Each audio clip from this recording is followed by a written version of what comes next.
नमस्कार प्यारे बच्चों, आप सभी का स्टडी 91 के इस YouTube प्लेटफॉर्म पर मैं अमित आप सभी का हार्दिक स्वागत करता हूं। दोस्त, आप सभी के सामने एक बहुत ही महत्वपूर्ण चैप्टर्स आप सभी के सामने दिखाई दे रहा है जिसका नाम है आकलन एवं मूल्यांकन। दोस्त, बात करें जिसे हम जानते हैं असेसमेंट एंड इवेल्युएशन के नाम से भी जानते हैं, और बात किया जाए आप सभी के पेपर में इस चैप्टर की बात करें, आकलन एवं मूल्यांकन की बात करें, तो कम से कम 2 क्वेश्चंस हर बार, 1 या 2 क्वेश्चंस हर बार आप सभी के पेपर में आए हुए हैं। तो आप समझ सकते हैं कि आपके अगर प्राइमरी और जूनियर लेवल का आप पेपर दे रहे होंगे तो आप सभी के पेपर में कम से कम 2 से 3 क्वेश्चंस मिलने वाले हैं। 2 से 3 क्वेश्चंस आप सभी को इस चैप्टर से मिलेंगे। तो दोस्त, आप सभी को अच्छे से इस प्रैक्टिस सेशन को अटेंड करना है, समझना है। हर वह पॉइंट जो आप सभी के लिए डिफिकल्ट होगा, कठिनाई होगी, उसे हम एक्सप्लेन करने की कोशिश करेंगे। तो आप सभी अच्छे से एक बार सेशन को शेयर कर देंगे और क्लास को लाइक करते हुए आप सभी पढ़ने का प्रयास करेंगे। तो आप सभी के सामने पहला क्वेश्चन स्क्रीन पर होगा। जी, बात करें तो आप सभी यहाँ ध्यान देंगे कि हिंदी की इंडिविजुअल क्लास जो है वह प्रारंभ है, वह ज्वाइन कर सकते हैं। बैच प्रारंभ हो चुकी है। 1 साल की वैधता के साथ आप सभी की को क्लास मिलेगी। और बात किया जाए, अगर कोई भी इंफॉर्मेशन चाहिए तो आप सभी के सामने या 2 नंबर दिख रहे हैं, इस पे आप संपर्क करके बात कर सकते हैं। तो दोस्त, पहले क्वेश्चन की हम सभी चर्चा करेंगे और समझेंगे क्या इसमें से राइट आंसर हो सकता है। तो आपसे पूछ रहा है, इसमें से करेक्ट आंसर ढूंढने का प्रयास करेंगे। करेक्ट कि सतत एवं समग्र मूल्यांकन का प्राथमिक उद्देश्य है करक छात्रों के प्रदर्शन की एक दूसरे की तुलना करना, करक छात्रों की समझ को आंकना और पाठ्यक्रम तथा शिक्षा शास्त्र को इसके अनुसार रूपांतरित करना, करक छात्रों का उनके प्रदर्शन के अनुसार वर्गीकरण करना, या फिर करक छात्रों को किसी विषय में सफल व विफल घोषित करना। जी, ध्यान देंगे। आप सभी के सामने पहला क्वेश्चन स्क्रीन पर है और आप सभी पढ़ेंगे और बताने की कोशिश करेंगे क्या इसमें से राइट आंसर हो सकता है। ध्यान दें दोस्त, सतत और व्यापक मूल्यांकन की बात कर रहा है। कारा इसका प्राथमिक उद्देश्य क्या हो सकता है, ध्यान देंगे। इसमें करा कि छात्रों के प्रदर्शन की तुलना, एक दूसरे से तुलना करना। तो आप जानते हैं किसी बच्चे से तुलना नहीं करनी है, चाहे वह प्रदर्शन के आधार पर कर रहा हो या किसी भी आधार पर कर रहा हो। इसलिए पॉइंट जो फर्स्ट ऑप्शन है, ए ऑप्शन गलत हो जाएगा। तो आप समझ गए होंगे। बात करें सेकेंड ऑप्शन, देखें, छात्रों की समझ को आंकना और पाठ्यक्रम और शिक्षा शास्त्र को इसके अनुसार रूपांतरित करना। मतलब बच्चों के हिसाब से, जैसे बच्चों को अच्छा रहे, जिसके लिए बच्चों को रुचि उत्पन्न हो, बच्चे की लेवल का हो, बच्चे की मानकता के हिसाब से हो, बच्चे की स्टैंडर्ड के हिसाब से हो, तो वैसा आप क्या करें, वैसे समझ को आंकें और पाठ्यक्रम को, सिलेबस को रूपांतरित करें। तो बात तो भाई सही है, या ऑप्शंस तो सही हो सकता है, लेकिन हमें और भी ऑप्शंस है उसे भी देखना है। तो छात्रों और उनके प्रदर्शन के अनुसार वर्गीकरण। ध्यान दें, किसी बच्चे को प्रदर्शन के अनुसार वर्गीकरण नहीं करेंगे, क्लासिफाई नहीं करेंगे, तो आपको अगर ऐसा करते हुआ ऑप्शंस मिले तो फिर वह गलत ऑप्शंस हो जाएगा, क्योंकि नेगेटिव पॉइंट है। कर छात्रों के किसी विषय में सफल व विफल कर पास और फेल घोषित करना, और पास फेल आपको घोषित नहीं करना, ऐसा नहीं कहता आपका जो आरटी। तो ध्यान दें, आप जो राइट आंसर होगा, एनसीएफ इस सभी की बात नहीं करता है, और आपका जो राइट आंसर होगा वह होगा B option is the correct answer. चलिए अगले हम क्वेश्चन की बात करेंगे। सेकंड नंबर क्वेश्चन पढ़ेंगे। करा अभिकथन शिक्षकों को मानकीकृत पाठ्यक्रम, शिक्षा शास्त्र और मूल्यांकन के तरीकों का पालन करना चाहिए। करा कारण पूछ रहा, करा शैक्षिक प्रणालियों को बच्चों के बीच व्यक्तिगत मतभेदों को नजरअंदाज करना चाहिए और उन्हें खारिज करना चाहिए।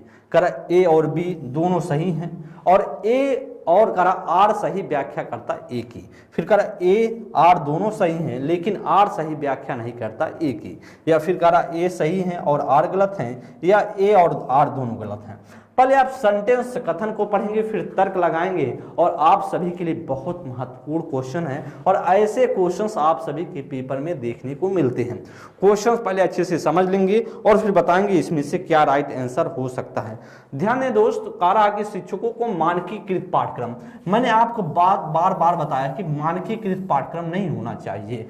कहा स्टैंडर्ड सिलेबस की बात कर रहा है, तो ऐसा नहीं, लचीला पाठ्यक्रम होना चाहिए। फ्लेक्सिबल जो सिलेबस की बात करता है तो ऐसा कुछ नहीं। करा शिक्षा शास्त्र और मूल्यांकन के तरीकों का पालन करना चाहिए, तो ऐसा मानकीकृत की बात जैसे किया तो इसका मतलब है कथन गलत है। फिर कारण की बात करा शैक्षिक प्रणालियों को बच्चों के बीच व्यक्तिगत मतभेदों को नज़रअंदाज करना चाहिए और खारिज करना चाहिए। भाई नज़रअंदाज करेंगे तो फिर क्या ऐसा नज़रअंदाज करने के लिए किसी भी हद तक आपको नज़रअंदाज करने की बात नहीं कहता है, नज़रअंदाज किसी भी बातों को नहीं करना चाहिए। ध्यान देंगे तो आपका ना ए सही है ना आर सही है, आपका राइट आंसर होगा वह होगा D option is the right answer. जो सेकंड का करेक्ट ऑप्शन होगा डी ऑप्शन राइट होगा। जी अगले क्वेश्चन पे हम चलेंगे। सेकंड नंबर क्वेश्चन पढ़ें, करा सीखने के आकलन की बजाय सीखने के लिए आकलन, सीखने के आकलन या सीखने के लिए आकलन।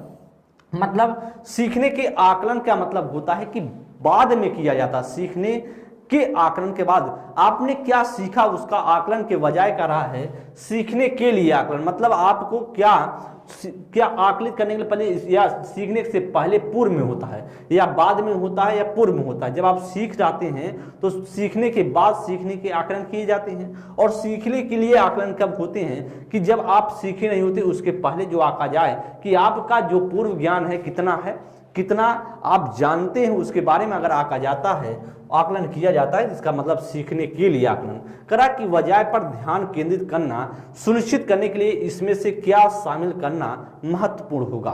ध्यान देंगे क्वेश्चन मैंने आपको समझा दिया है।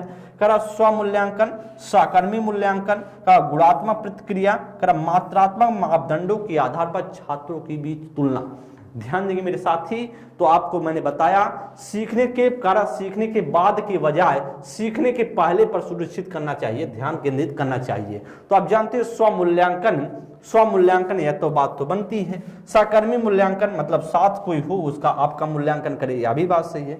गुणात्मक प्रतिक्रिया यह भी बात सही, लेकिन कह रहा है कि मात्रात्मक मापदंडों के आधार पर छात्रों के बीच तुलना। भाई छात्रों के बीच किसी भी बच्चे का तुलना नहीं करना है, क्योंकि हर बच्चों में व्यक्तिगत विभिन्नताएं हैं, हर बच्चों में इंडिविजुअल डिफरेंसेस हैं, तो किस बात का हम तुलना करेंगे।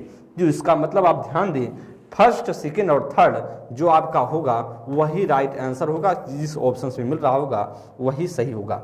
फर्स्ट सेकंड और थर्ड बी ऑप्शन आपका करेक्ट आंसर हो जाएगा। जी अगले क्वेश्चन पे चलेंगे। जो आपका थर्ड का होगा वह कौन सा होगा राइट आंसर, वह राइट आंसर होगा दोस्त बी ऑप्शन राइट होगा।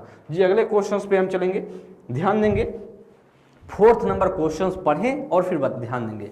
कक्षा में मूल्यांकन के लिए शिक्षकों को विविध विधियों का प्रयोग करना चाहिए। कक्षा में मूल्यांकन के लिए शिक्षकों को विविध विधियों का प्रयोग करना चाहिए।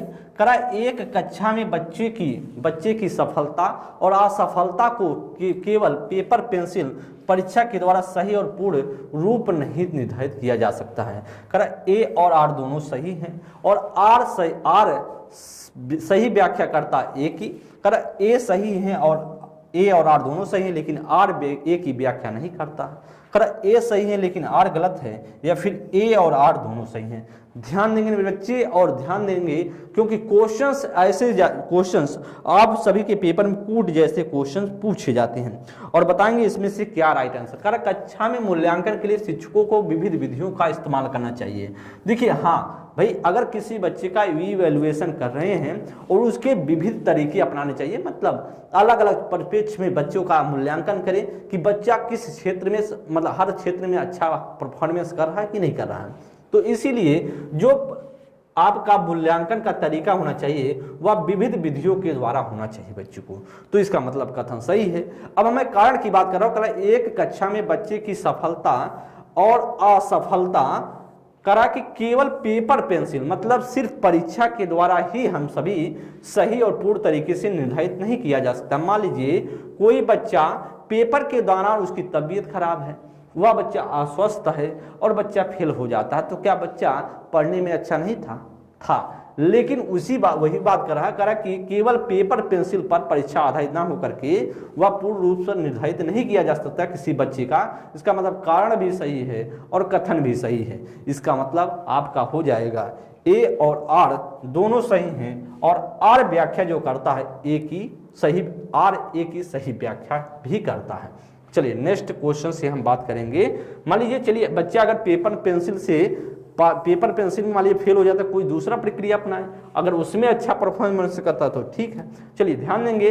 पांचवें की बात करें, कह रहा गत्यात्मक मूल्यांकन क्या समझने में मदद करता है। कह रहा बच्चों का बौद्धिक स्तर, कह रहा समकक्षों की तुलना में छात्रों का संबंधित पद, कह रहा बच्चों की विभिन्न अधिगम आवश्यकताएं, कह रहा कि बच्चा समान नियमित विद्यालय में पढ़ने के लायक है या नहीं। कह रहा गत्यात्मक मूल्यांकन का मतलब क्या होता है, ध्यान देंगे। गत्यात्मक मूल्यांकन की बात कर रहा है, डायनेमिक असेसमेंट की बात कर रहा, तो आप बताएंगे इसमें से क्या राइट आंसर हो जाएगा। डायनेमिक असेसमेंट की बात कर रहा है, जो डायनेमिक इवेल्युएशन की बात कर रहा है, तो इसमें से क्या राइट आंसर हो सकता है। ध्यान दें, करा कि इसमें से क्या राइट आंसर होगा और आप सभी बताने का प्रयास करें क्या करेक्ट ऑप्शन। करा बच्चों का बौद्धिक स्तर, क्या बच्चों का सिर्फ बौद्धिक स्तर ही गत्यात्मक कहता नहीं, ऐसा नहीं कहता। फिर कह रहा समकक्षी की तुलना में छात्रों को संबंधित, भाई किसी बच्चे की तुलना नहीं करना, तुलना जैसे आए तो इसका मतलब गलत होगा। कह रहा बच्चे की विशिष्ट अधिगम आवश्यकताएं क्या कहती है, वह गत्यात्मक मूल्यांकन का तात्पर्य होता है।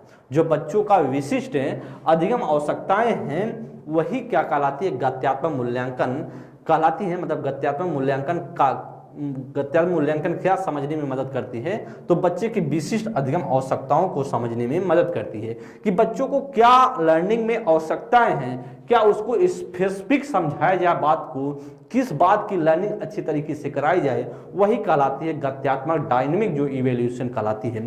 तो आपका जो राइट आंसर होगा वह होगा सी ऑप्शंस। और ध्यान दें, करा कि पढ़ने के लायक है या नहीं, तो सिर्फ पढ़ने के परिप्रेक्ष्य में हम बात नहीं करते हैं भाई। तो मूल्यांकन ऐसा कोई शब्द नहीं है, मूल्यांकन का मतलब हर क्षेत्रों से लिया जाता है बच्चे की। तो आपका जो राइट आंसर होगा वह होगा सी आंसर। अब हम बात करेंगे 6 नंबर क्वेश्चन की बात करेंगे, क्या इसमें से राइट आंसर हो सकता है। कर परीक्षा में कम अंक पाने वाले विद्यार्थियों को क्या करना चाहिए, कर विशिष्ट विद्यालय में भेज देना चाहिए। जो बच्चा कम अंक पा रहा है तो ऐसा करना चाहिए क्या, कर केवल व्यावसायिक शिक्षा पाने के लिए मार्गदर्शन देना चाहिए, कर दंड देना चाहिए, कर उसकी व्यक्तिगत आवश्यकताओं के अनुसार सहायता देनी चाहिए।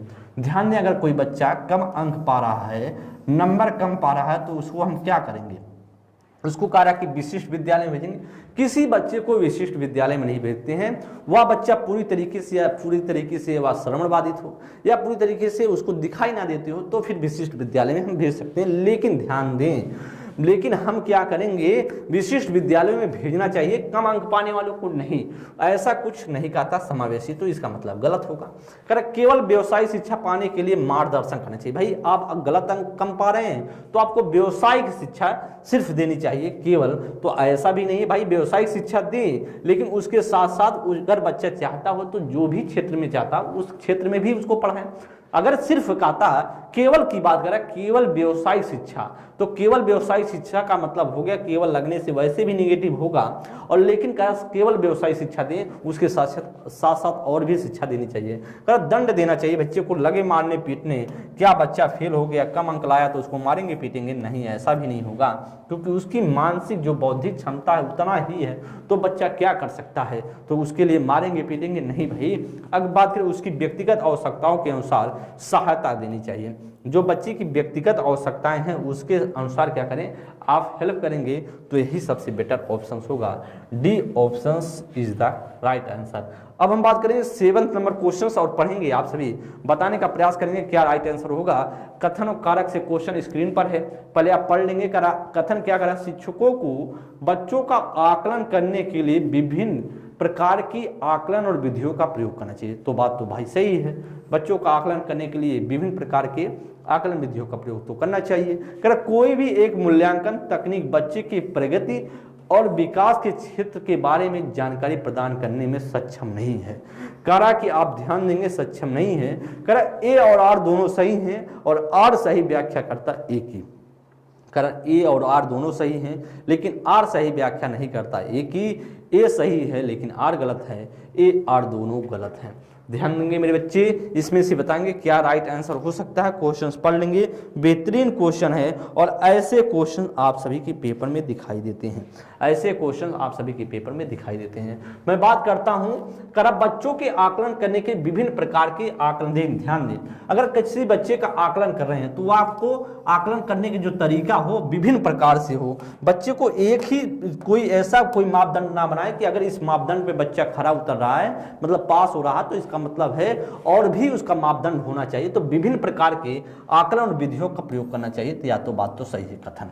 अब हम तर्क की बात करेंगे। कह रहा कि यह मूल्यांकन तकनीक की प्रगति विकास के क्षेत्रों में जानकारी प्रदान करने के लिए सक्षम नहीं है। सिर्फ बात करें कोई ऐसी तकनीक नहीं बनाई गई है जो बच्चों के विकास और प्रगति को सक्षम मतलब तकनीक को ऐसी कोई तकनीक नहीं बनाई गई जो बच्चे का एक मूल्यांकन करने के लिए एक ही विधि का प्रयोग कर लें और उससे बच्चे का पता चल जाए हो। तो आपको कई परिप्रेक्ष्य में कई तरीकों से बच्चे का इवैल्यूएशन करना पड़ेगा और आपका जो आर भी सही है और ए भी सही है, इसका मतलब तर्क जो है वह एक ही कथन की व्याख्या करता है। आपका जो राइट आंसर होगा वह होगा ए ऑप्शन राइट होगा। क्या होगा? A option is the correct answer. अगर हम बात करेंगे दोस्त 8 नंबर क्वेश्चंस और पढ़ेंगे, आप सभी सेशन को शेयर करते रहें, क्लास को एंजॉय करते रहें, पढ़ते रहें मस्त तरीके से। जितना अच्छे से आप व्याख्या को समझेंगे सीखेंगे वही आपके पेपर के लिए महत्वपूर्ण होने वाला है और बहुत बेहतरीन क्वेश्चंस है भी आप सभी के पेपर के लिए। ध्यान दें, निम्नलिखित में से कौन सी स्थिति सीखने के लिए आकलन नहीं दर्शाती है? सीखने के लिए आकलन, इसका मतलब सीखने के लिए आकलन की बात कर रही है। तो सीखने के लिए आकलन अभी सीखा नहीं, उसके पहले की पूर्व की बात हो रही है। कर छात्र सक्रिय रूप से सोचते हैं कि वे कहाँ हैं, वे कहाँ जा रहे हैं और वहाँ कैसे पहुँचे। कर शिक्षक सीखने की सुसाधित करने के लिए रचनात्मक गुणात्मक प्रतिक्रिया देते हैं। करा कि प्रदर्शन बढ़ाने के लिए छात्रों के बीच लगातार तुलना की जाती है। करा रचनात्मक मूल्यांकन के कई तरीके जैसे सहकर्मी स्व मूल्यांकन का उपयोग किया जाता है। मैं बात कर रहा हूं सीखने के लिए आकलन, इसका मतलब है इसमें आपसे पूछ रहा निगेटिव नहीं की बात कर रहा है, तो ऐसा कोई ऑप्शन इसमें से होगा जो निगेटिविटी को बताता होगा, नकारात्मकता को बताता होगा। इसका मतलब है गलत ऑप्शन होगा और वही आपसे ढूंढ के बताना कि इसमें से कौन सा है, वही आपके लिए पेपर का राइट आंसर होगा। ध्यान देंगे तो आप जानते हैं छात्र सक्रिय रूप से सोचते हैं, या तो बात हम भी जानते हैं, आप भी जानते हैं, सभी जानते हैं। जो बच्चे होते हैं वह सक्रिय तरीके से सोचते हैं। करा कि वे कहाँ हैं और कहाँ जा रहे हैं, वहां कैसे पहुंचेंगे, यह भी बात कहते हैं बच्चे। इसका मतलब है सोचते तो हैं, हम भी हैं कि कहाँ हैं और कहाँ जा रहे हैं और कहाँ वहां कैसे पहुंचेंगे। या तो सभी सोचते हैं और सक्रिय रूप से सोचते हैं। इसका मतलब है सीखने के लिए आकलन की बात हो रही है। अब कर सीखने के लिए सुसाधित करने के लिए रचनात्मक गुणात्मक प्रतिक्रिया देते हैं। या तो बात है रचनात्मक गुणात्मक प्रतिक्रिया होनी चाहिए, यह भी बात तो सही है।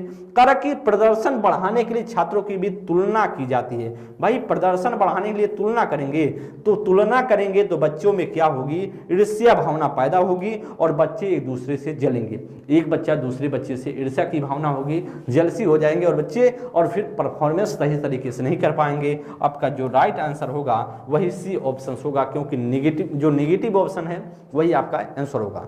बात करें रचनात्मक मूल्यांकन के कई तरीके हैं, जैसे सहकर्मी मतलब कोई साथ का आपका आकलन करे या स्व आकलन का उपयोग किया जा सकता है, यह भी बात है। तो इसका मतलब ए, बी और डी राइट हैं, सी आपका गलत था, तो गलत ही आपसे पूछ रहा था क्या इसमें से राइट होगा।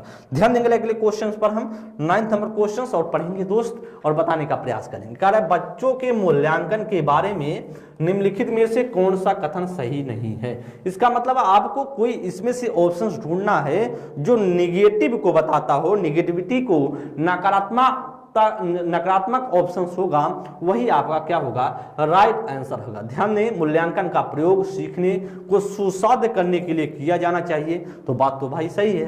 करा की तथा विविध तरीकों का शामिल, करा विविध तरीकों को शामिल करना चाहिए, तो सही है, ये तो सही है। चलो, मूल्यांकन हमेशा शिक्षण अधिगम में से अलग गतिविधियों के रूप में किया जाना चाहिए, यह भी बात सही है। कर मूल्यांकन को शिक्षक को अपनी शिक्षा शास्त्रीय गतिविधियों पर मनन करने के लिए मौके देना चाहिए, या भी जो है बात करा कि सही हो रही है। ध्यान देंगे, मूल्यांकन हमेशा शिक्षण अधिगम से अलग गतिविधियों के रूप में किया जाना चाहिए। तो करा कि हमको जो आप ध्यान दें, पहले ऑप्शंस पढ़ेंगे। मूल्यांकन को संज्ञानात्मक, शारीरिक, मनोवैज्ञानिक क्षेत्रों पर ध्यान केंद्रित करना चाहिए। अब बात करें क्या इसमें से हो सकता है, क्वेश्चंस पढ़ेंगे और बताएंगे क्या ऑप्शंस हो सकता है। बेहतरीन क्वेश्चन है, क्योंकि ऐसे क्वेश्चंस आप सभी के पेपर में दिखाई देते हैं, ऐसे क्वेश्चन आप सभी के पेपर में दिखाई देते हैं। जो इसमें से राइट आंसर होगा, क्योंकि नहीं आपसे पूछ रहा। ध्यान दें, मूल्यांकन का प्रयोग सीखने के लिए, यह तो बात सही है, क्योंकि सही ऑप्शन है तो सही आपको ढूंढना नहीं है। कर मूल्यांकन को शिक्षक की अपनी शिक्षा शास्त्री गतिविधियों को मनन करने के मौके देना चाहिए, या भी मौके तो प्रोवाइड करनी चाहिए शिक्षक को अपनी शिक्षा शास्त्री में गतिविधियों को मनन करने के लिए मौके मुहैया कराने चाहिए। कर मूल्यांकन को संज्ञानात्मक सब है। देखिए, मूल्यांकन को संज्ञानात्मक क्षेत्र, शारीरिक क्षेत्र और मनोवैज्ञानिक क्षेत्रों पर केंद्रित होना चाहिए। जो बच्चों का मूल्यांकन किया जाए वह तीनों क्षेत्रों पर देखना चाहिए, संज्ञानात्मक, जो शारीरिक और फिर बात करें मनोवैज्ञानिक। इसका मतलब बी ऑप्शन आपका गलत होगा। ध्यान दें, पहले मूल्यांकन हमेशा शिक्षण अधिगम से अलग गतिविधि के रूप में किया जाता है। क्या मूल्यांकन जो शिक्षण अधिगम प्रक्रिया है, अब ध्यान दें, जो मूल्यांकन होता है, ध्यान देंगे, इवैल्यूएशन जो होता है, इवैल्यूएशन जो होता है, वह इवैल्यूएशन की बात करें तो कहता है, इवैल्यूएशन कहता है कि शिक्षण अधिगम प्रक्रिया का ही क्या है, एक भाग है, एक भाग है। कह रहा है, इसमें आपसे कह रहा है कि एक भाग अलग गतिविधि के रूप में किया जाना चाहिए। इसका मतलब कह रहा कि आपसे नहीं, इसका कह रहा कि एक भाग नहीं, शिक्षण अधिगम प्रक्रिया जो है वह इवैल्यूएशन का भाग नहीं है। और आप जानते हैं जो मूल्यांकन होता है वह शिक्षण अधिगम प्रक्रिया का भाग होता है। तो इसका मतलब है आपका बी ऑप्शन से गलत है, और गलत ही क्या होगा, राइट आंसर हो जाएगा। तो गलत ही आपका करेक्ट होगा, बी ऑप्शन करेक्ट होगा। ध्यान दें, क्वेश्चंस को बारीकताओं को पढ़ेंगे। ध्यान दें, आपको लग रहा होगा कि सही बात कर रहा बी ऑप्शन से, लेकिन आपसे थोड़ा सा यहां अलग गतिविधि जैसे शब्द यूज किया, तुरंत क्या हो गया, या ऑप्शंस गलत और गलत ही राइट है। तो अगले क्वेश्चंस की बात करें, आप जानते, इसको समझ लीजिए कि जो शिक्षण अधिगम प्रक्रिया होती है उसी का एक भाग होता है मूल्यांकन। इसमें करा अलग होता है, तो आप अलग कैसे होता है, इसी वजह से ऑप्शंस गलत हो गया। 10 नंबर क्वेश्चंस पढ़ें। करा सीखने के आकलन, सीखने के आकलन के बजाय सीखने के लिए आकलन सुनिश्चित करने के लिए एक शिक्षक को करने चाहिए कि वह करा शिक्षार्थियों की केवल संज्ञानात्मक क्षमताओं पर ध्यान देना चाहिए। भाई, किसी बच्चे का सिर्फ हम संज्ञानात्मक क्षेत्र का इवैल्यूएशन करेंगे, मूल्यांकन का यह मतलब होता है हर क्षेत्र का मूल्यांकन हो। करा शिक्षण अधिगम की दैनिक प्रक्रिया में आकलन को शामिल करें, बात तो सही है। करा सीधे निर्देश की विधि के द्वारा ही शिक्षण को करें। प्रतिस्पर्धा की भावना को बढ़ावा देने के लिए बच्चों की पास तुलना करें। ध्यान दें, आपका जो राइट आंसर होगा वह होगा बी ऑप्शन। क्यों? क्योंकि यहां से नेगेटिव जो पॉइंट हो गया केवल से गलत हो गया। केवल सीधे निर्देश की विधि द्वारा शिक्षण करें, सिर्फ निर्देश देंगे। आप जानते हैं बाल केंद्रित शिक्षा है, ना कि शिक्षक केंद्रित शिक्षा है।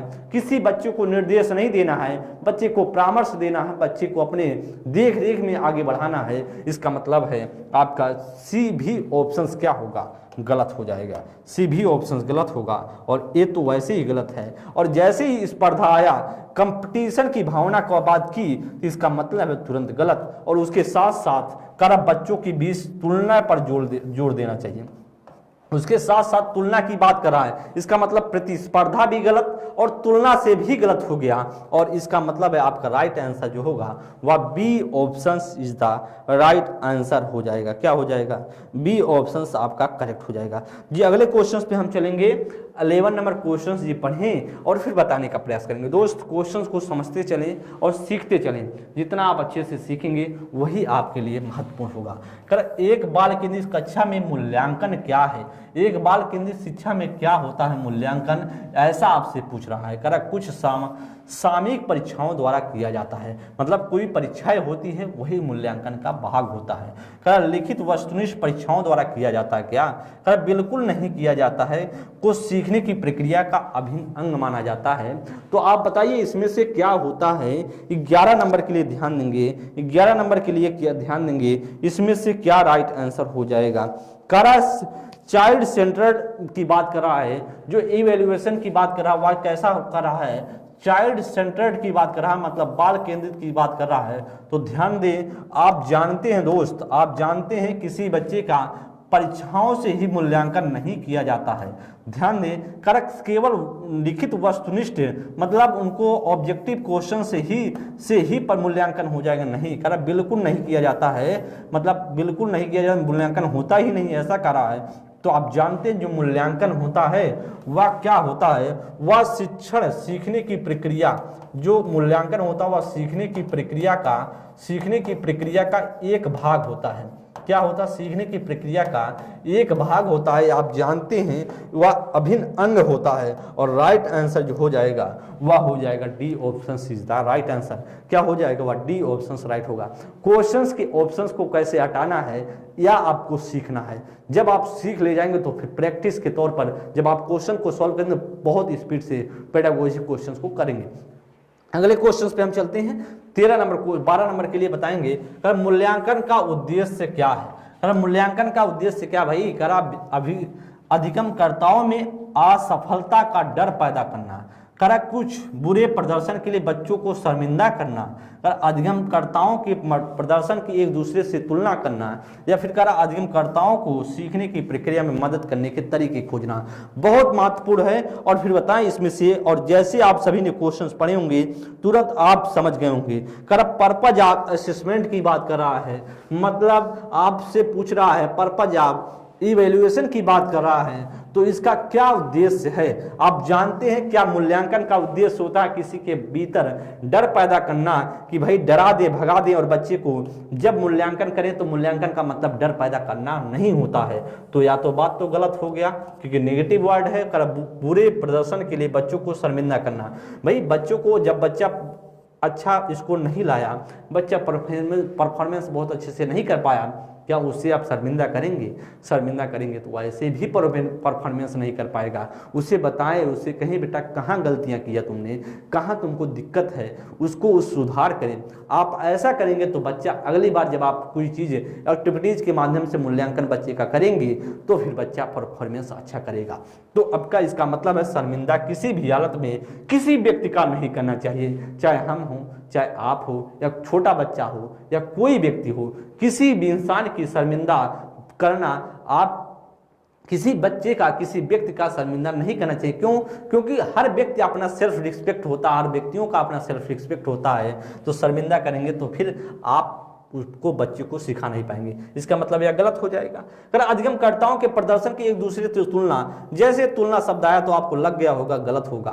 फिर कह रहा कि मदद करने के तरीके खोजना चाहिए, भाई बात तो एकदम सही कह रहा है। मूल्यांकन का मतलब उद्देश्य तो यही होता है, क्या? कर अधिगमकर्ताओं को सीखने की प्रक्रिया में मदद करने के तरीके खोजना ही मूल्यांकन का उद्देश्य है। मूल्यांकन का उद्देश्य जहाँ बच्चा फंसा है, जहाँ बच्चे में दिक्कतें हैं, उसको हम क्या करें? सुधार के कर दें। ध्यान देंगे 13 नंबर के लिए बच्चों के मूल्यांकन है, बच्चों के मूल्यांकन है। केवल व्यक्तिगत व्यक्तियों का मूल्यांकन का सबूत प्रदान करने के लिए किया जाना चाहिए। का उद्देश्य बच्चों की तुलना करके उन्हें तद अनुसार नामांकित करना चाहिए। निष्पक्ष पेपर पेंसिल परीक्षा द्वारा केवल साल के अंत में किया जाना चाहिए। गतिक होना चाहिए उन कौशलों की पहचान करने के लिए जो बच्चों में मौजूद और सीखने के वे कौशल जिनमें उसमें क्षमता है। जैसे आप क्वेश्चन पढ़े होंगे और तुरंत आप इसका राइट आंसर ढूंढ लिए होंगे। ध्यान दें, जैसे केवल व्यक्तिगत विद्यार्थियों का मूल्यांकन सबूत प्रदान करने के लिए किया जाना चाहिए, तो केवल तो वैसे ही गलत है। और व्यक्तिगत की बात कर रहा है तो व्यक्तिगत मूल्यांकन का सबूत देंगे क्या? सबूत देंगे क्या? नहीं, सबूत देने से क्या मतलब है? तो यह तो बात तो गलत है। अब भाई करा कि का उद्देश्य बच्चों की तुलना, और तुलना जैसे हुआ यहाँ से तुलना तो वैसे ही गलत हो गया। फिर यहाँ पे कह रहा है कि नामांकित करना चाहिए, तुलना को नामांकित करें, बच्चे को बताएं कि उसको तुलना करके नामांकित करें। भाई आपका रैंक पहला दूसरा, तो ऐसा करेंगे तो भी दिक्कत है। निष्पक्ष पेपर पेंसिल द्वारा केवल साल के अंत में, तो मूल्यांकन का मतलब नहीं होता है, मूल्यांकन का मतलब होता है सतत और समग्र, सतत एवं समग्र की बात करता है। मूल्यांकन क्या कहता है, सतत और समग्र होना चाहिए, सतत और समग्र होना चाहिए ऐसा कहता है, ना कि मूल्यांकन कहता है साल के एक बार अंत में होना चाहिए। तो यह भी गलत हो जाएगा और बी भी ऑप्शन होगा। इसका मतलब आपका डी ऑप्शन राइट होगा, क्योंकि गतिक होना चाहिए उन कौशलों की पहचान करने के लिए जो बच्चों में मौजूद हैं और सीखने की वह कौशल जिसमें क्षमता है। मूल्यांकन का यह मतलब, मूल्यांकन के मतलब द्वारा यह बताएं बच्चे में क्या क्षमताएं हैं, बच्चा क्या कर सकता है, बच्चे में क्या क्वालिटी है, बच्चा भविष्य में आगे बढ़ के क्या सीख सकता है, क्या कर सकता है, बच्चे के ज्ञान को बताएं, बच्चे के बारे में बताएं, बच्चा क्या बच्चे में अच्छाइयां हैं उसको बताएं। मूल्यांकन का मतलब यह होता ना कि ये सब जो आप सभी के सामने ए बी और सी ऑप्शन दिखाई दे रहे हैं ऐसा करना नहीं है जी। अगले क्वेश्चन पे हम चलेंगे। अगले क्वेश्चन पर 14 नंबर क्वेश्चन को पढ़ लें फिर बताएं। कर बच्चों के सीखने का आकलन करने के लिए, बच्चों के सीखने का आकलन करने के लिए एक शिक्षिका को किन तरीकों का इस्तेमाल करना चाहिए। सीखने का आकलन है, सीखने का आकलन है। अब बात करें कक्षा में की गई अंतःक्रिया, कर परियोजना के द्वारा, पोर्टफोलियो के द्वारा, आत्मसम्मान के द्वारा कैसा किया जाना चाहिए। अगर सीखने का आकलन है बच्चा, इसका मतलब है बाद में हो रहा है, बच्चे को सिखा दिया गया, अब बच्चे का क्या हो रहा है, बच्चे का क्या हो रहा है, बच्चे का इवैल्यूएशन हो रहा है, बच्चे का आकलन हो रहा है। बच्चा आप सीख लिया है मतलब बाद में चीज हो रही है, कक्षा में की गई अंतःक्रिया, बच्चा एक दूसरे से कितना अच्छे से कोऑर्डिनेट करके आगे बढ़ा था, इस बात का भी बात ध्यान देंगे। जब बच्चे का मूल्यांकन कर रहे हों, बच्चे का इवैल्यूएशन कर रहे हों, बच्चे का असेसमेंट कर रहे हों, तो यह ध्यान दे शिक्षक के तौर पर या शिक्षिका के तौर पर क्या ध्यान दे, बच्चे ने बच्चे में की गई अंतःक्रिया, बच्चे ने एक दूसरे बच्चे से कैसे बिहेव किया, कैसे एक दूसरे से अपने ज्ञान का सृजन किया, कैसे बच्चा सीखा, उसके अंतःक्रिया को भी हम ध्यान देंगे। यह बात तो सही।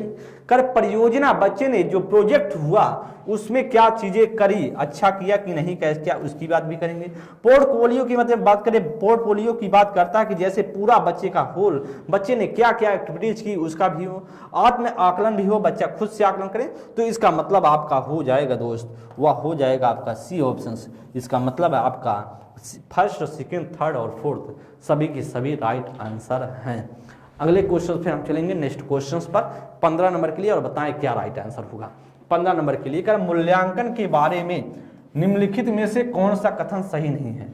कर मूल्यांकन के बारे में निम्नलिखित में से कौन सा नहीं है, आपको निगेटिव ऑप्शंस ढूंढना का सीखने के लिए। मूल्यांकन सीखने सिखाने की प्रक्रिया के पहले, दौरान व बाद में होता है। ध्यान दें, सीखने के लिए मूल्यांकन सीखने सिखाने की प्रक्रिया के पहले और बाद के बाद होता है। ठीक है, चलिए। सीखने के लिए मूल्यांकन रचनात्मक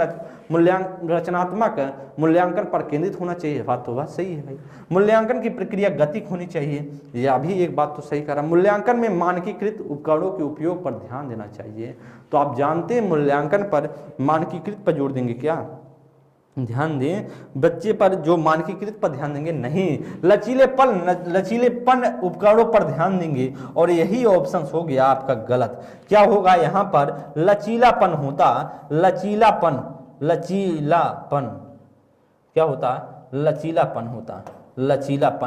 लचीलेपन उपकरणों के उपयोग पर ध्यान देना चाहिए, तो बात तो मेरी बन जाती। लेकिन जैसे मानकीकृत आया और वैसे आपका ऑप्शन यह गलत हो गया, वैसे ही ऑप्शन गलत हो गया, और आपसे पूछ रहा गलत ही ऑप्शन पूछ रहा है, इसका मतलब आपका राइट आंसर क्या होगा, वह डी ऑप्शन ही होगा। इसका मतलब आपका क्या होगा राइट ऑप्शन, वह डी ऑप्शन साथी होगा। और सभी के सभी A B C positive point हैं और अच्छे पॉइंट हैं जो मूल्यांकन से संबंधित हैं जी। अगले क्वेश्चन में हम चलेंगे, 16 नंबर के लिए ध्यान दें।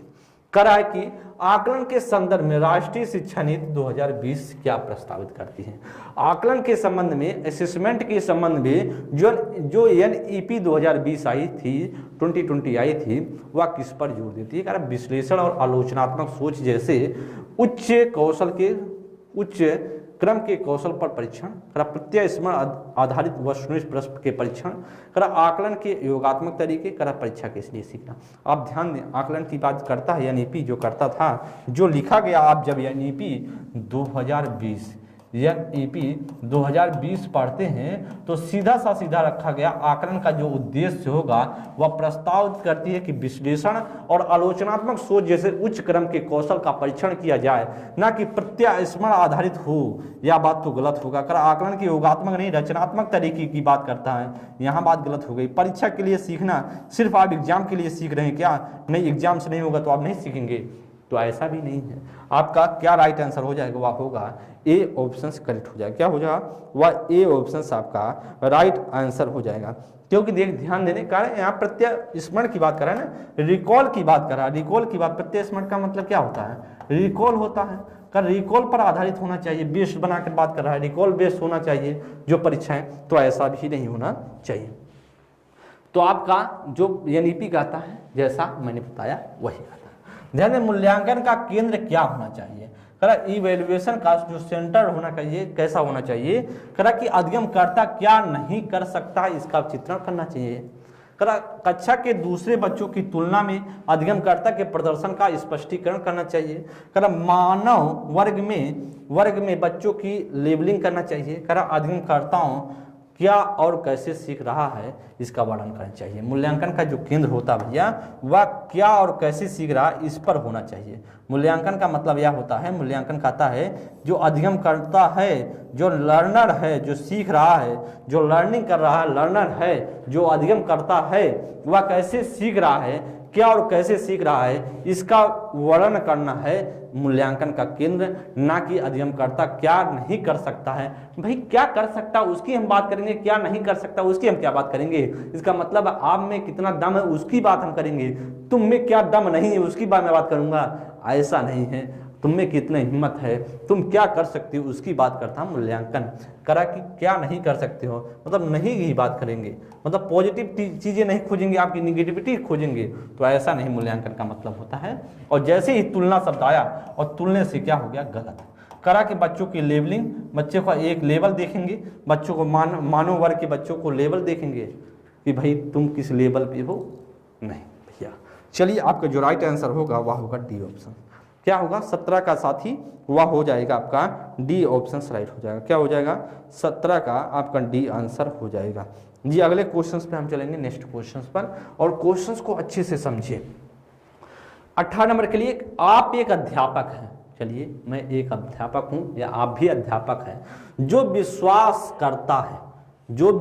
करता है कि बच्चे विभिन्न गतियों और अलग अलग तरीकों से सीखते हैं। आप अपनी कक्षा में ऐसी आकलन योजना करेंगे जो सभी विद्यार्थियों के लिए समान हो, केवल वस्तुनिष्ठ प्रश्नों को सम्मिलित करेंगे, करा के बच्चों के सीखने के तरीके से संबंधित हो, या करा आकलन के अलग अलग तरीकों पर आधारित हो।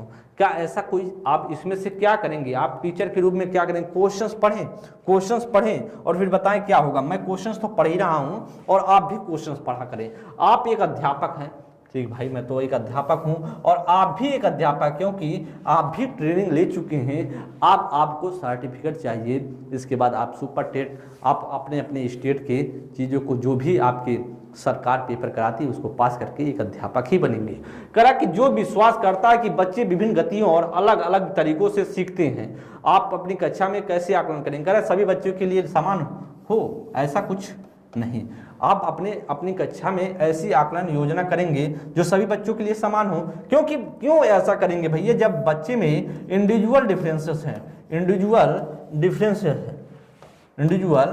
इंडिविजुअल क्या है? डिफरेंसेस हैं बच्चे में, तो फिर कैसे हम कर सकते हैं? बच्चे में इंडिविजुअल डिफरेंसेस है तो हो नहीं सकता है, तो यह बात तो गलत है। एक समान कैसे हो सकता है? जब बच्चा कोई समान है ही नहीं तो फिर हम कैसे तुलना करेंगे, एक समान कैसा बना देंगे? उसके बच्चे को सीखने आकलन करने का तरीका गलत है। केवल वस्तुनिष्ठ प्रश्नों को सम्मिलित करेंगे, वस्तुनिष्ठ प्रश्नों से बच्चे में क्या अच्छाइयां, बच्चा कितना सोच सकता है इसका पता नहीं चलता है। वस्तुनिष्ठ प्रश्नों में बात करें, वस्तुनिष्ठ जो ऑब्जेक्टिव प्रश्न होते हैं उसमें बच्चा कितना समझदार है, कितना उसमें क्वालिटी है, कितना अलग कर सकता है, दूसरे बच्चों से सोच सकता है, इसका पता नहीं चलता। क्योंकि ऑब्जेक्टिव प्रश्न में क्या होता है कि राइट और जो ट्रू और फॉल्स जैसे ऑप्शंस आपको ढूंढना होता है, तो फिर आपका यह बात होनी नहीं। अगर बच्चों के सीखने के तरीके से संबंधित हो, बच्चे के तरीके से सीखने से संबंधित ना हो, करा तरीके से संबंधित होता तो बात बन जाती, ना करा है। देखिए ऐसे आपको ढूंढना, ना हाँ थोड़ा सा शब्द देगा और वहां पर आप अगर ध्यान नहीं देंगे तो गलत हो सकता है। आकलन के अलग अलग तरीके अपनाने चाहिए, क्योंकि बच्चों में जो व्यक्ति भिन्नताएं हैं और इंडिविजुअल डिफरेंसेस हैं, तो फिर बाद अलग अलग उसके आकलन भी होने चाहिए। जी नेक्स्ट क्वेश्चन में मैं चलूंगा 19 नंबर के लिए। करा समग्र मूल्यांकन के उद्देश्य को ध्यान में रखते हुए अध्यापक को क्या करना चाहिए। समग्र मूल्यांकन के उद्देश्य को ध्यान में रखते हुए अध्यापक को क्या करना चाहिए, ऐसा पूछ रहा है क्वेश्चन। प्रश्नोत्तरी में केवल सही उत्तरों के आधार पर प्राप्त अंकों का पर विचार करना, केवल बच्चों द्वारा दी गई त्रुटियों पर विचार करना, मतलब विद्यार्थियों के लिए सीखने से प्राप्त उत्पाद और प्रक्रिया पर विचार करना, सभी बच्चों के लिए मानकीकृत परीक्षणों का उपयोग करना। ध्यान दें, समग्र मूल्यांकन के उद्देश्य को ध्यान में रखते हुए एक अध्यापक को क्या करना चाहिए, इसका मतलब आपको इसमें से एक कोई पॉजिटिव ऑप्शन है, वही ऑप्शंस क्या करना है, आपको ढूंढ लेना है। वही ऑप्शंस क्या करना है, आपको ढूंढ लेना है। तो इसमें से क्या हो सकता है, ध्यान दें, प्रश्नोत्तरी में केवल सही उत्तरों का, केवल सही उत्तरों के आधार पर प्राप्त अंकों का विचार करना, तो केवल सही उत्तर के लिए ऐसा नहीं। अगर केवल बच्चों द्वारा दी गई त्रुटियों पर विचार करना, बच्चे ने क्या कितना त्रुटि किया उस पर हम विचार करेंगे। समग्र मूल्यांकन का मतलब, व्यापक मूल्यांकन का मतलब यह नहीं होता है जो कि सिर्फ सही उत्तर देने से और सही त्रुटि क्या बच्चे ने क्या त्रुटि किया उस पर विचार कर, ऐसा भी नहीं होगा। कर सभी विद्यार्थियों के लिए मानकीकृत परीक्षण, तो मानकीकृत परीक्षण नहीं, लचीलापन परीक्षण होना चाहिए, यह भी बात हो गई गलत। इसका मतलब सी होगा, कर विद्यार्थियों के लिए सीखने से प्राप्त उत्पाद और प्रक्रिया पर विचार करना चाहिए। बच्चे ने क्या प्राप्त किया, बच्चे ने क्या सीखा, सीखने से प्राप्त उत्पाद और प्रक्रिया कैसा, उस प्रक्रिया पर क्या करना चाहिए, विचार करना चाहिए। समग्र मूल्यांकन यह कहता है, और राइट आंसर होगा वह होगा सी, ऑप्शन आपका करेक्ट हो जाएगा। जी अगले क्वेश्चंस पे हम चलेंगे 20 नंबर क्वेश्चंस। करा एक प्रगतिशील कक्षा में निम्न में से कौन सी मूल्यांकन विधि का इस्तेमाल नहीं होता होगा,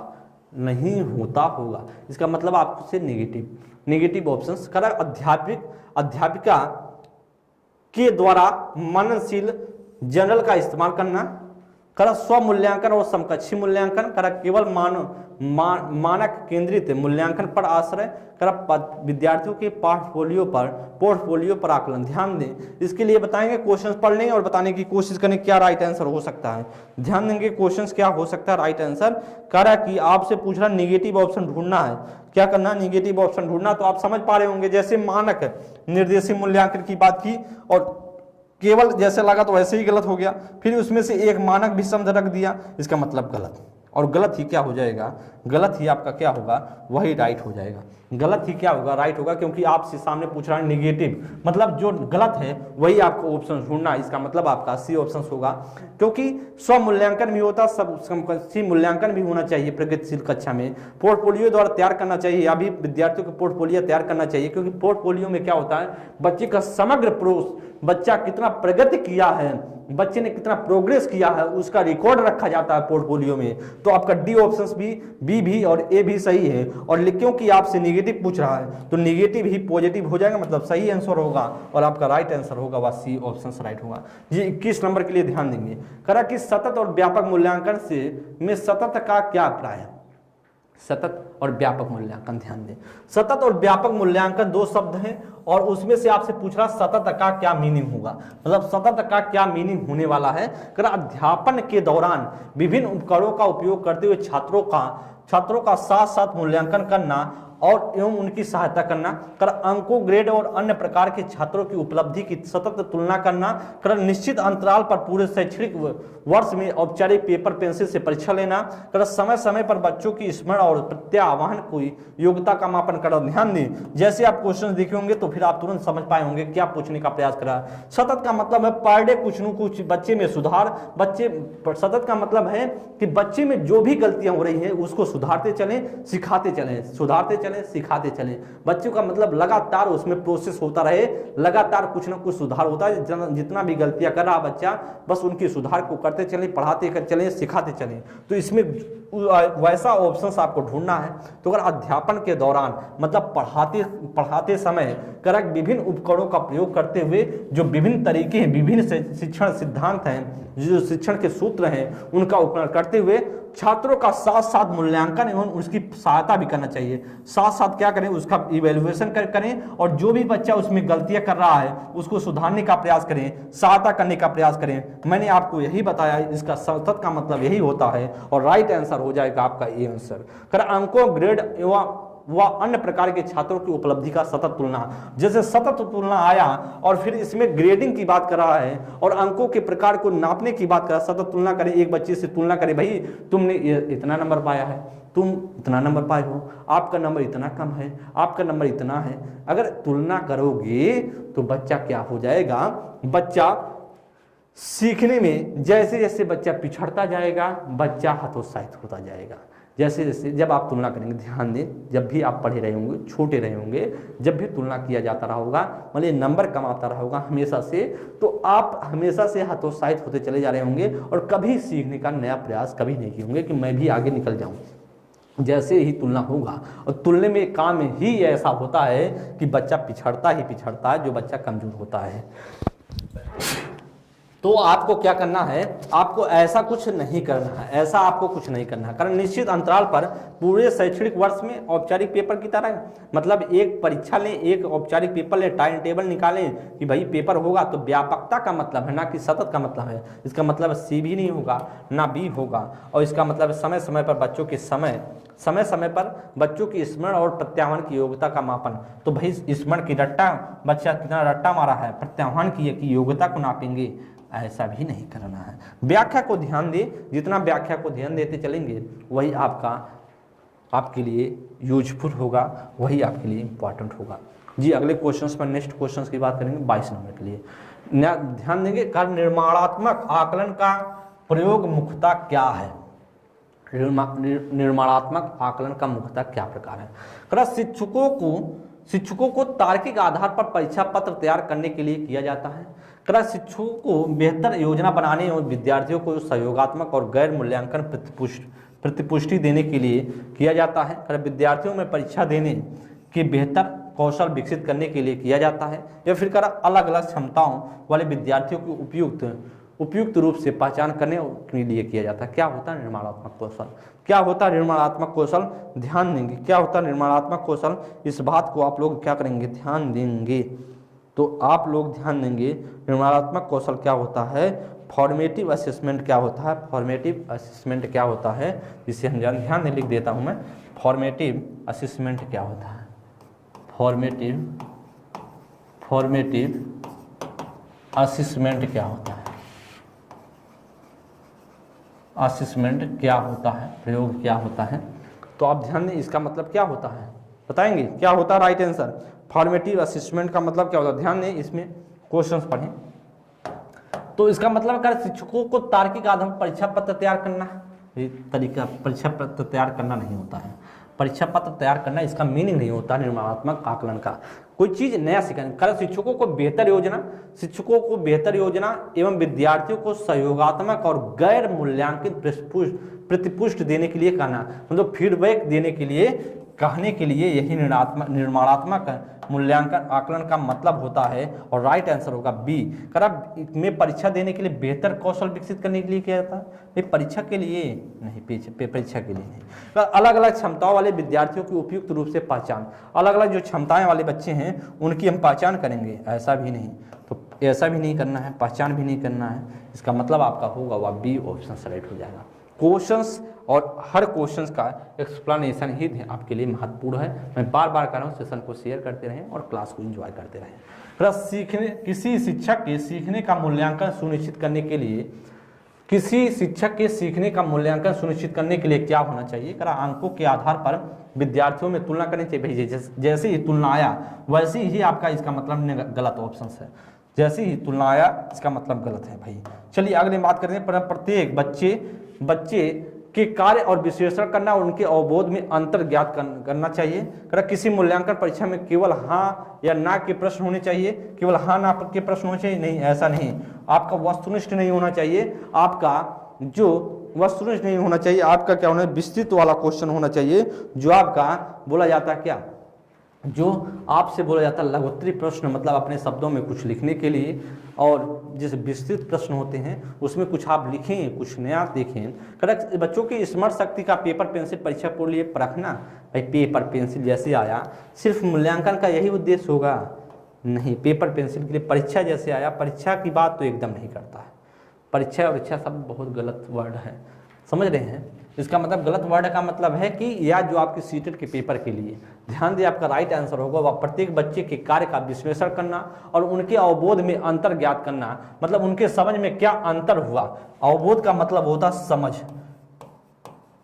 प्रत्येक बच्चे के कार्य का विश्लेषण करना, हर बच्चे का कार्य का विश्लेषण करें और उनके अवबोध, उनके समझ में अंतर ज्ञात करनी चाहिए। ऐसा किसी शिक्षक जो सीखने के मूल्यांकन का सुनिश्चित करने के लिए बातें की जाती हैं। क्या होगा राइट आंसर, वह क्या होगा राइट आंसर, वह राइट आंसर हो जाएगा आपका, वह क्या हो जाएगा राइट आंसर, वह हो जाएगा आपका बी ऑप्शन राइट हो जाएगा। ध्यान देंगे, वह हो जाएगा बी ऑप्शन राइट हो जाएगा। मैंने आपको पहले ही बता दिया।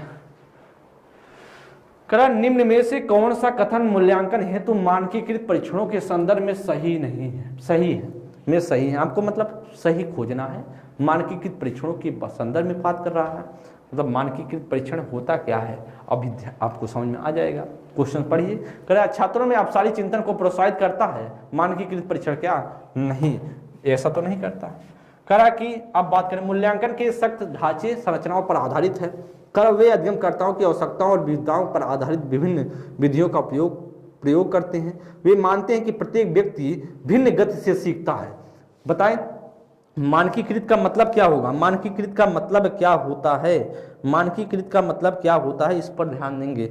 मानकीकृत का मतलब क्या होता है, इस पर ध्यान देंगे। ध्यान दें क्वेश्चन को पहले। और मानकीकृत का मतलब यह नहीं होता अपसारी चिंतन का मतलब होता है खुले विचार, और यह कहता है आप मानकीकृत परीक्षण नहीं, अगर लचीला होता, लचीलापन परीक्षण होता तो फिर इसके लिए या उत्तरदायित्व था, क्योंकि अपसारी चिंतन का मतलब होता है डाइवर्स थिंकिंग, मतलब कई तरीके से हम सीख सकते हैं, कई तरीके से क्या कर सकते हैं, कई तरीके से हम क्या कर सकते हैं, वह हम सीख सकते हैं। डाइवर्जेंट थिंकिंग की बात करता है, क्या करता है, डाइवर्जेंट थिंकिंग की बात करता है। तो इस बात की बात हम अपसारी चिंतन में नहीं करते। कारण मूल्यांकन के सख्त ढांचे संरचनाओं पर आधारित होना, भाई सख्त ढांचे पर नहीं होता। सख्त ढांचे का ही मतलब होता क्या, मानकीकृत, मतलब सख्त हो जाए, जो ऐसा कोई परीक्षण जो सख्त ढांचा हो वैसा होता मूल्यांकन। तो सख्त ढांचे वाली संरचना पर आधारित नहीं होगी। कर वे अध्ययनकर्ताओं की आवश्यकताओं और विविधताओं पर आधारित विभिन्न विधियों का प्रयोग करना चाहिए। तो फिर यह लचीलापन के लिए उत्तरदायित्व है। लचीलापन अगर होता तो फिर यह बात बनती। कर वे मानते हैं कि प्रत्येक व्यक्ति भिन्न गति से सीखते हैं, और आप जानते हैं हर व्यक्ति में व्यक्ति भिन्नताएं हैं, तो हर बच्चा भिन्न तरीके से सीखेगा ही सीखेगा। इसका मतलब है यार डी ऑप्शन से भी उसका नहीं मीनिंगफुल करेगा, और बी ऑप्शन आपका राइट हो जाएगा। क्वेश्चन 24 का जो राइट आंसर होगा वह बी ऑप्शन करेक्ट होगा जी। अगले क्वेश्चन पर हम चलेंगे 25 नंबर के लिए। बताएं करा एक अध्यापिका पूर्व वर्ष के दौरान, एक अध्यापिका है, पूर्व वर्ष के दौरान अधिगम संबंधी गतिविधियों में संलग्न बच्चों का बारीकी से अवलोकन करती है, उनके कामों के नमूनों का संकलन करती है और प्रत्येक बच्चों के लिए अवलोकन डायरी भी रखती है। इस प्रकार का मूल्यांकन क्या कहलाता है, इस प्रकार का मूल्यांकन क्या कहलाता है, मानक एवं एक रूप, संकल्पनात्मक एवं अध्यापक केंद्रित, सतत एवं समग्र, मानव आधारित एवं संदर्भित युक्त। ध्यान दें क्वेश्चंस जो आपसे पूछ रहा है, करा कि एक अध्यापिका पूरे वर्ष के दौरान, जो पूरा वर्ष का एक्टिविटीज है बच्चे का उसकी बात मैं कर रहा हूँ, अधिगम संबंधी गतिविधियों को संलग्न बच्चों की बारीकी से अवलोकन करती है। मतलब पूरे वर्ष बच्चे ने क्या सीखा, क्या समझा, उसका एक पोर्टफोलियो के माध्यम से रिकॉर्ड रखती है। उनके कामों के नमूनों का संकलन करती है और प्रत्येक बच्चों के लिए अवलोकन डायरी भी रखती है कि बच्चे में कितना सुधार हुआ, कितना बच्चा सीखा। डायरी रखता है। इस प्रकार से बात करें जो कहता है वह कहता है सतत और समग्र मूल्यांकन करता है, सतत और समग्र मूल्यांकन करता है। और इसीलिए आपका जो राइट आंसर होगा वह हो जाएगा 25 का सी आंसर राइट हो जाएगा। क्या हो जाएगा? 25 का राइट आंसर होगा सी ऑप्शन राइट होगा। 25 का क्या राइट आंसर होगा? वह क्या होगा? आपका सी ऑप्शन राइट होगा। जी अगले क्वेश्चन पे हम चलेंगे। करा आकलन का उद्देश्य क्या है? करा आकलन का उद्देश्य करा बच्चों को भययुक्त परिवेश में अध्ययन करने के लिए प्रेरित करें। भाई डरा कर बच्चों को, भययुक्त का मतलब होता है डरने वाला परिवेश, डरने वाला इन्वायरमेंट बनाएंगे। ऐसा बनाएंगे क्या?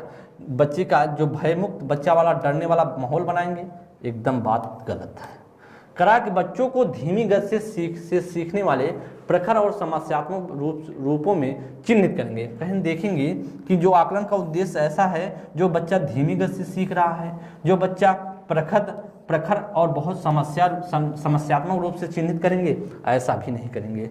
करा कि ऐसा भी कुछ हम मूल्यांकन में आकलन में करते नहीं हैं। आकलन पर विश्वसनीय अधिगम पर विश्वसनीय प्रतिपुष्टि देना बात तो बन जाएगी। करा प्रतियोगिताओं के लिए प्रोत्साहित, प्रतियोगिता कंपटीशन के लिए प्रोत्साहित करेंगे? नहीं, ऐसा भी नहीं करते हैं। राइट आंसर जो होगा वह होगा अधिगम पर विश्वसनीय प्रतिपुष्टि देना आकलन का उद्देश्य होता है, आकलन का उद्देश्य होता है। बात को समझ रहे होंगे, सीख रहे होंगे आप सभी। चलिए अगले क्वेश्चन पे हम चलते हैं 27 नंबर के लिए। दावा की बात कर रहा है, कथन की बात कर रहा है। अध्यापक के द्वारा आकलन और मूल्यांकन के विविध तरीकों का इस्तेमाल करना चाहिए। बात तो सही है, विभिन्न तरीकों का इस्तेमाल करना चाहिए, यह आप भी जानते हैं और हम भी जानते हैं। मूल्यांकन का उद्देश्य अच्छा निष्पादन करने वाले विद्यार्थियों को शेष कक्षा से पृथक करना चाहिए, शेष कक्षा से पृथक कर देना चाहिए।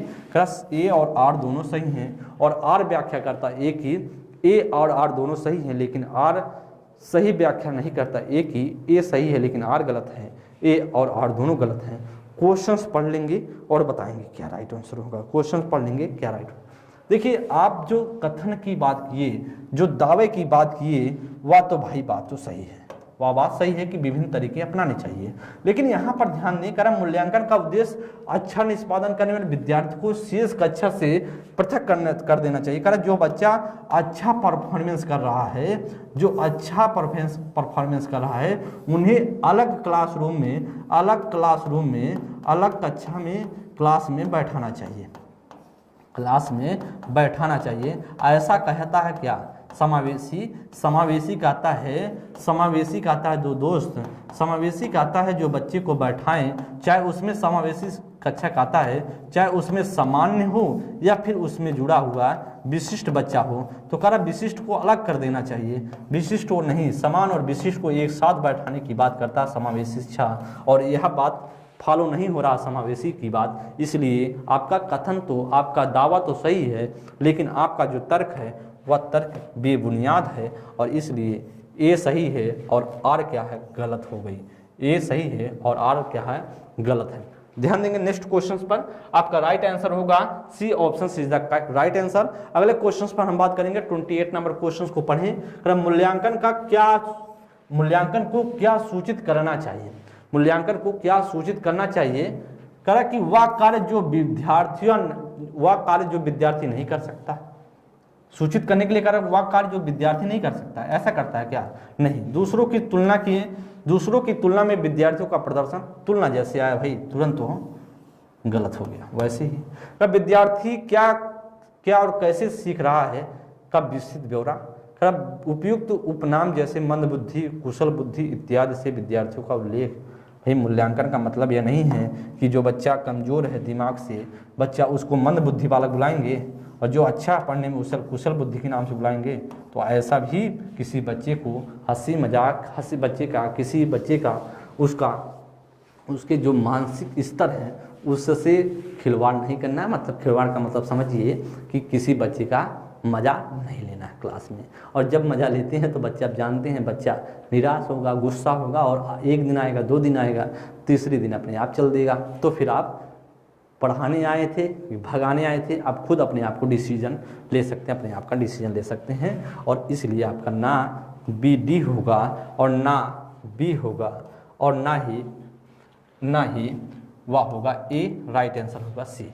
28 का जो राइट आंसर होगा वह राइट आंसर क्या होगा, वह होगा सी आंसर राइट हो जाएगा। तो सी आंसर राइट हो जाएगा। क्या विद्यार्थी क्या और कैसे सीख रहा है इसका विस्तृत ब्यौरा। जी चलें अगले क्वेश्चन पर। 29 नंबर का मूल्यांकन पद्धति का को लक्ष्य होना चाहिए। मूल्यांकन पद्धति का लक्ष्य होना चाहिए। क्या लक्ष्य होना चाहिए? विद्यार्थियों की जरूरतों और आवश्यकताओं की पहचान करना, पुरस्कार वितरण हेतु उच्च अंक वाले बच्चों को विद्यार्थियों को नामांकित करना, जिसने अच्छा अंक पाया है उससे हम मूल्यांकित करना। मूल्यांकन होता है क्या? उसे प्रोत्साहित करना, उसे पुरस्कृत करना, वह मूल्यांकन का तात्पर्य है। मैंने अब कभी बताया? आपको नहीं बताया। क्यों? क्योंकि मूल्यांकन का मतलब है जो बच्चे की ज़रूरत है, बच्चों की जो आवश्यकताएं उसकी पूर्ति करना, उसकी पहचान करना, ऐसी बात करता है कौन? मूल्यांकन। तो पुरस्कार वितरण के हेतु उच्च अंक वाले बच्चों की पहचान करने के लिए नामांकित करना, ऐसा मूल्यांकन का मतलब नहीं होता है। और सिर्फ पढ़ाई लिखाई ही सिर्फ मूल्यांकन का जरिया नहीं है, एक तरीका नहीं है। करा कि विद्यार्थियों को नामांकित करना, करा कि बच्चे को नामांकित करें कि बच्चा कौन सा बच्चा कौन सा परफॉर्मेंस अच्छा कर रहा है, कौन कम कर रहा है, ऐसा नहीं। उसमें जरूरत जो बच्चे में क्या दिक्कतें हो रही हैं उनकी आवश्यकताओं की हम पूर्ति करें, इसका मतलब मूल्यांकन का तात्पर्य होता है। कार्य योग्यता आधारित समूह में विभाजित करना। भाई अब हम बात कर रहे हैं कार्य की जो टॉप क्लास के बच्चे हों, जो अच्छे बच्चे हों, उनको क्या कर दें, अलग रूप में बैठा दें, जो कम अच्छे बच्चे हों उनको अलग बैठा देंगे, तो भी दिक्कतें हो जाएंगी। तो भी दिक्कतें क्या हो जाएंगी। और इसीलिए आपका जो होगा 29 का जो राइट आंसर होगा, 29 का राइट आंसर होगा वह होगा ए ऑप्शन राइट हो जाएगा। जी अगले क्वेश्चंस पे हम चलेंगे। 29 का क्या हो जाएगा, वह राइट आंसर हो जाएगा। जी अगले क्वेश्चंस पर नेक्स्ट क्वेश्चंस ध्यान देंगे। करा कि सतत और व्यापक सतत एवं समग्र मूल्यांकन से क्या शामिल है? करा कि केवल संकल्पनात्मक आकलन, करा ना तो संरचनात्मक ना ही संकलनात्मक आकलन, करा विविध प्रकरण की रणनीतियों का प्रयोग करते हुए दोनों संरचनात्मक और संकल्पनात्मक आकलन का प्रयोग करना, करा केवल रचनात्मक आकलन। तो आप जानते हैं केवल रचनात्मक होगा नहीं, ना तो संरचनात्मक, करा कि दोनों की बात करता है। संकल्पनात्मक मतलब की बात करें जो रचनात्मकता की बात करता है, और फिर बात करें योगात्मक, दोनों की बात करता है। ध्यान दें, संरचनात्मक और योगात्मक दोनों की बात करता है मूल्यांकन सतत और समग्र। और इसीलिए आपका जो राइट आंसर होगा वह हो जाएगा आपका सी आंसर राइट हो जाएगा। 26 का जो आपका 30 नंबर का क्या होगा, 30 का आपका हो जाएगा सी ऑप्शन राइट होगा। केवल संकल्पनात्मक की बात नहीं करता है, केवल संकल्पनात्मक की बात करें सिर्फ संकल्पनात्मक की बात करें तो इसे योगात्मक भी समझ सकते हैं, योगात्मक भी समझ सकते हैं। और संरचनात्मक की बात करें तो इसे रचनात्मक भी मान सकते हैं। आप ध्यान दें, रचनात्मक भी कह सकते हैं। तो इसका मतलब है सिर्फ करा योगात्मक आकलन तो एकदम नहीं, करा केवल ना रचनात्मक ना योगात्मक, यह भी गलत होगा, ना संरचनात्मक ना संकल्पनात्मक, यह भी गलत है। इसका मतलब आपका क्या होगा, सी ऑप्शन राइट हो जाएगा। तो दोस्त आप सभी के सामने यह 30 क्वेश्चंस थे और बहुत ही महत्वपूर्ण क्वेश्चंस थे। तो आप सभी ने अच्छे से क्लास को अटेंड किया और आप सभी सेशन को शेयर कर दिया करें शुरुआत में ही, और क्लास को अच्छे से एंजॉय किया करें। और बात करें जब क्लास एंड हो जाती है तो एक बार आप लोग पॉजिटिव कमेंट जरूर कमेंट बॉक्स में पिन कर दिया करें। अगली क्लास में हम किसी नए चैप्टर के साथ, किसी अच्छे टॉपिक के साथ आप सभी के सामने हाजिर होंगे। तब तक के लिए बहुत बहुत धन्यवाद। थैंक यू मित्र, नमस्कार।